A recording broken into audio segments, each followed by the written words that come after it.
Hello students, तो आपने देखा था पार्ट 1, पार्ट 2 और पार्ट 3। उसमें मैंने आपको बेसिक कराए थे जो पूरे चैप्टर में आपको बहुत ही ज़्यादा यूज़फुल होंगे। जैसा कि आपने बेसिक देखे थे, अब हमने एक्सरसाइज स्टार्ट कर दी है 13.1। क्वेश्चन 1 पहले वीडियो आ चुकी है क्वेश्चन 1 की। अब क्वेश्चन 2। तो बेसिक अगर आपने बेसिक नहीं देखा, सबसे पहले बेसिक देख लिए। अगर बेसिक देखोगे तो उसमें आपको बहुत ही ज़्यादा क्लियर कंसेप्ट समझ आएगा। अब देखो second question. A vessel is in the form of hollow hemisphere mounted by hollow cylinder. मतलब एक वेसल है, ये वेसल बन चुकी है आपके सामने। ये वेसल जो है in the form of hollow hemisphere, एक खाली हेमिस्फीयर है। होलो हेमिस्फीयर का मतलब, हेमिस्फीयर ऐसा होता है, होलो हेमिस्फीयर का मतलब ऐसा हेमिस्फीयर होगा आपके पास जिसका ऊपर से सर को ऊपर से खुला होगा। ये देखिए, ये आपके सामने होलो हेमिस्फीयर है। ये होलो हेमिस्फीयर है, ये ऊपर से क्या है, ओपन। इसके ऊपर क्या लगा दिया उन्होंने, cylinder, hollow cylinder. Hollow cylinder लगा दिया। Hollow hemisphere mounted by hollow cylinder, मतलब हेमिस्फीयर के ऊपर एक सिलेंडर आ गया, होलो सिलेंडर। होलो सिलेंडर का मतलब उसका बेस भी नहीं है, उसका टॉप भी नहीं है, और इसका बेस भी नहीं है, इसका टॉप भी नहीं है। और आपको सारी डिमेंशन दे चुके हैं वो सारी डिमेंशन, जैसे the diameter of the hemisphere is 14 centimetre. Diameter जो हेमिस्फीयर का डायमीटर है 14 सेंटीमीटर है। ये हेमिस्फीयर, इसका डायमीटर 14 सेंटीमीटर और इसका डायमीटर 14 सेंटीमीटर, मतलब रेडियस क्या होगा, हाफ। 14 का जब आप हाफ करोगे, रेडियस इक्वल टू 14/2, मतलब 7 क्या आ गया, इसका रेडियस 7, इसका रेडियस आ गया। और उसके ऊपर बिल्कुल 7 सेंटीमीटर रेडियस वाला सिलेंडर रख दिया, होलो। अब आप देखोगे होलो सिलेंडर, इसका टॉप भी नहीं है, बेस भी नहीं है, बेस भी नहीं है, टॉप भी नहीं है। ये होलो सिलेंडर है। होलो सिलेंडर एक हेमिस्फीयर के ऊपर रखा, एक हेमिस्फीयर के ऊपर होलो सिलेंडर रखा। ये आपको मेरे पास नहीं था। इसका रेडियस क्या है, 7 सेंटीमीटर। इसका रेडियस कम है, वैसे जो क्वेश्चन में कहा है उन्होंने, उसका रेडियस जो है 7 सेंटीमीटर, बिल्कुल एग्जैक्टली 7 सेंटीमीटर रेडियस ऐसे ऊपर रखा हुआ है उन्होंने। अब आप देख, डायग्राम मैंने आपके सामने बना दी है। अब उन्होंने कहा है total height of the vessel is 13 centimetre.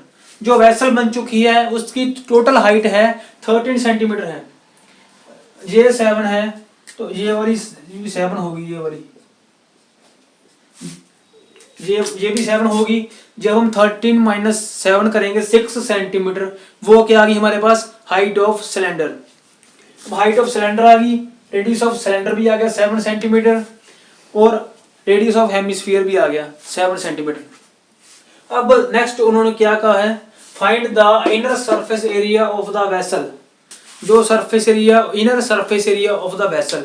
अब आपको एक कंसेप्ट बताता हूँ। ये सारे जो भी क्वेश्चन आप करोगे सारे चैप्टर में, तो इनर सरफेस एरिया कहेंगे या कहीं अकेला सरफेस एरिया या टोटल सरफेस एरिया। अब इन्होंने इनर सरफेस एरिया, जब भी इनर सरफेस एरिया का हो तो आपको क्या करना है, इमेजिन करना है आप इस सिलेंडर के बीच में कूद पड़े हो। आप इस सिलेंडर के बीच में जब जाओगे, एक पेंट की बोतल लेके आप इस सिलेंडर के बीच में कूद पड़े हो। अब आप जो भी एरिया पेंट कर सकते हो इसके अंदर जाके, इनर मतलब इनर सरफेस एरिया, अंदर जाके जो भी आप एरिया पेंट कर सकते हो वो एरिया क्या होगा, inner surface area of the vessel. I hope that you learn that. जब भी आप एक बोतल लेके, इनर सरफेस एरिया की बात की है, आप एक बोतल लेके पेंट की इसके अंदर कूद पड़े हो। जब इसके अंदर कूद पड़ोगे, जो भी आप एरिया इसके अंदर जाके पेंट कर सकते हो उसे हम क्या कहेंगे, inner surface area of the vessel. ये आपको कोई भी वीडियो में नहीं बताएगा inner surface area of the vessel. Simple आपको फॉर्मूला कराएंगे, CS से ऐसे करा देंगे। इनर सरफेस एरिया आपको समझ आ गया। अब अकेला सरफेस एरिया या टोटल सरफेस एरिया। अकेला सरफेस एरिया या टोटल सरफेस एरिया का मतलब, सपोज कोई भी चीज ले ली उन्होंने और उन्होंने कह दिया फाइंड द सरफेस एरिया या total surface area of the vessel. तो आपको अंदर नहीं कूदना है, बाहर खड़ के जो भी एरिया पेंट कर सकते हो उस एरिया को हम कहेंगे सरफेस एरिया या टोटल सरफेस एरिया भी कह सकते हैं। अब इनर सरफेस एरिया, जब आप इसके अंदर कूद पड़ोगे तो आप क्या पेंट कर सकते हो। अब अंदर कूद पड़े, एक तो ये इस होलो सिलेंडर है, होलो सिलेंडर। अब कूदोगे, यहाँ पर पहुंच गया, अब यहाँ पर आप पहुंच चुके हो। अब कौन कौन सा एरिया पेंट कर सकते हो, एक तो ये वाला पेंट कर दोगे, ये यू आर एबल टू सी, ये वाला पेंट कर दोगे, इसके अंदर कूद के ये वाला कर दोगे ना, इसको ये वाला पेंट। और मैंने आपको बेसिक में कह चुका हूं, मैं आपको अगर बेसिक नहीं देखा पार्ट 3 में इसके बारे में मैंने बताया है, इसको पेंट कर दोगे। ये क्या है, ये क्या है, CSA of the hemisphere, CSA of the hemisphere. और इसकी वैल्यू कितनी होती है, इसकी वैल्यू कितनी होती है 2πr²। CSA ऑफ हेमिस्फीयर ये आप पेंट कर सकते हो 2πr²। और सिलेंडर, अब आप यहाँ पर कूद पड़े हो, ये तो पेंट कर सकते हो। उसके साथ अंदर आपको जो भी दिख रहा है, अंदर आपको एक ये सिलेंडर है, इसके आप यहाँ पर भी पेंट कर सकते हो। यहाँ पर अंदर, इसके अंदर जाकर यहाँ पर अंदर, इसकी अंदरली साइड यहाँ पर कोई भी पेंट कर सकते हो। जैसे मैं आपको करके बताता हूँ, जैसे ये आप पेंट कर सकते हो ऐसे करके सारा। और बेस और टॉप को छोड़ के जो भी एरिया क्या बचा उसे हम कहेंगे CSA। अब सिलेंडर का आप CSA पेंट कर सकते हो, बेस भी नहीं पेंट कर सकते क्योंकि बेस पे कुछ लगा ही नहीं है, बेस तो हवा में है, बेस आप पेंट नहीं कर सकते। एक आप टॉप पेंट कर सकते नहीं है, बेस भी नहीं पेंट कर सकते। इसको आप पेंट कर सकते हो, इसको हमने बेसिक पार्ट 3 में किया था, इसको हमने कहा था CSA ऑफ सिलेंडर। मतलब आप एक तो इसको पेंट कर लोगे, इसको पेंट कर लिया, और आप इसको अंदरली तरफ ये वाला पेंट कर लोगे। मतलब CSA of hemisphere plus CSA of cylinder. Hollow cylinder है, उसका बेस भी नहीं पेंट कर सकते, बेस है ही नहीं, पेंट कैसे करोगे, टॉप भी नहीं कर सकते। CSA of hemisphere plus CSA of cylinder. Cylinder का फॉर्मूला ये आपको लर्न करने की जरूरत नहीं है, ये मैंने आपको बेसिक में इतना अच्छा कराया कि आपको अगर रेक्टेंगल का फॉर्मूला आता है तो CSA ऑफ सिलेंडर भी आप अपने आप से निकाल सकते हो। No need to learn the formula of CSA of cylinder 2πrh। अब हम डिफरेंशिएट कैसे करेंगे, R तो सेम है, रेडियस जो हेमिस्फीयर का है वही सिलेंडर का है, ठीक है। अब आपको h क्या है, यहाँ पर height of the cylinder, R is the radius of cylinder. जो ये वाला R है ये radius of hemisphere. Put the values, सबसे पहले 2πr कॉमन निकाल दिया, 2πr कॉमन निकला R plus h, 2πr common निकला R प्लस h। उसके बाद 2 पाई की value 22/7, radius 7, R plus h, radius 7। Height क्या है, height of the cylinder, cylinder की हाइट कितनी है 6 सेंटीमीटर। अब 6 यहाँ पर फिल करोगे, बिल्कुल इजी करके करवाऊंगा आपको। अगर ये आपको अलग कैलकुलेशन इसकी करोगे, अलग इसकी कैलकुलेशन करोगे तो बहुत डिफिकल्ट बन जाएगा। 2πr कॉमन निकला, 7 के साथ 7 कट, 2 × 22 44, 7 + 6 13।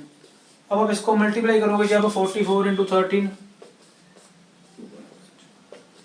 अब आप जब 572 सेंटीमीटर स्क्वायर जो इसका इनर सरफेस एरिया आ गया है। सो देखो बिल्कुल इजी वे से हमने किया है, बिल्कुल इजी वे से, ऐसा आपको कोई नहीं करवाएगा यूट्यूब पर।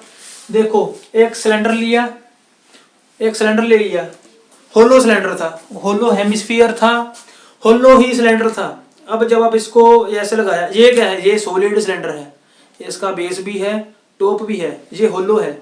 अब होलो ऊपर रखा, ये मेरे पास एक्चुअल मतलब एग्जैक्टली रेडियस 7 सेंटीमीटर का नहीं था। अगर ये बिल्कुल 7 सेंटीमीटर का होता तो बिल्कुल इसके ऊपर फिट आ जाता, इसके बिल्कुल ऊपर। अब इसके ऊपर जैसा आप सपोज कर लिए, इमेजिन कर लो ऐसे लगा हुआ है सिलेंडर। इनर सरफेस एरिया का है, इनर सरफेस एरिया, इसके बीच में आप कूद पड़े हो। जब आप इसके बीच में कूद पड़ोगे, आप यहाँ पर पहुंच गए। अब ये वाला एरिया पेंट कर सकते हो। बेसिक पार्ट 3 में मैंने बता दिया है, ये है CSA ऑफ हेमिस्फीयर, ये है CSA ऑफ हेमिस्फीयर 2πr²। अब आप इसमें क्या पेंट कर सकते हो, ये वाला एरिया पेंट कर सकते हो, ये वाला पेंट कर सकते हो 2πrh। Next calculation. So second question note कर लीजिए, बिल्कुल इजी वे में मैंने आपको कराया। इससे इजी वे में ये क्वेश्चन हो ही नहीं सकता, कोई भी इससे इजी वे में क्वेश्चन नहीं, मतलब मेन कैलकुलेशन तो सभी कर लेंगे। Main inner surface area of the vessel बिल्कुल सिंपल वे में कराया है, बीच में कूदो, जो भी एरिया पेंट कर सकते हो उसे हम कहेंगे inner surface area of the vessel. So note down all the some.